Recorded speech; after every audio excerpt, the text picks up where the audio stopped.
কলকাতার অন্যতম প্রাণকেন্দ্র সল্টলেক, সেই সল্টলেক এই রথযাত্রার দিনে নতুন টি জাংশনের শুভ সূচনা।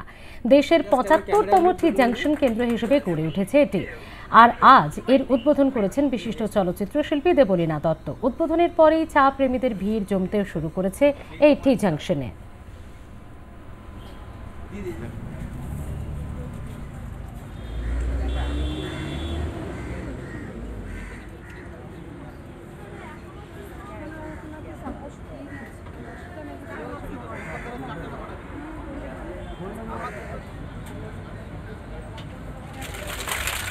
আমাদের টি জাংশন আপনার নামের ভিতরেই আছে, যেমন আমার টি।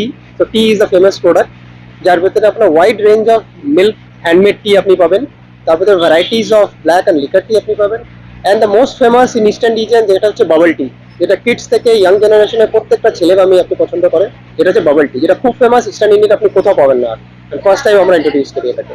না, টি জাংশন তো দেখুন এটা ব্র্যান্ড, তো আমরা এটা নতুন ফ্র্যাঞ্চাইজি নিয়েছি। আমাদের কোম্পানির নাম বিনোদন থেকে আমরা ফ্র্যাঞ্চাইজিটা নিয়েছি। সব যাওয়া হয়েছে জয়ন্তদার জন্য। আরও দুটো জায়গায় আমরা কথা বলেছি, একটা বেলভিউতে আর একটা আপনার মেডিকা। হসপিটালের পাশেই কেন বেছে নেওয়া হলো? হসপিটালের পাশে বেছে নেওয়া হলো বেসিক্যালি দেখুন, হসপিটালে আমরা এতটাই হাইজেনিক যে আমাদের হসপিটালের ব্যাপারটা আমরা একটু বেশি প্রেফার করি। আমার টি জাংশন এমনিতে খুব পছন্দের, মানে সাউথের দিকে যেগুলো আছে সেগুলো আমি যাই আর কি।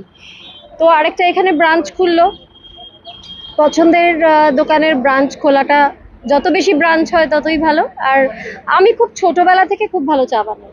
আসলে আমি যখন 5-6-এ পড়ি তখন থেকে আমি প্রথম চা বানানো দিয়েই শুরু।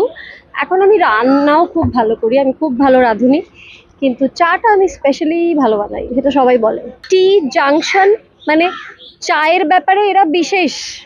কাজেই কখনোই যেখানে চা, কফি এবং অন্য বেভারেজেস সব কিছু জায়গা যেটা, তার থেকে নিশ্চিতভাবেই টি জাংশন চা প্রেমীদের জন্য একটা স্পেশাল জায়গা হবে।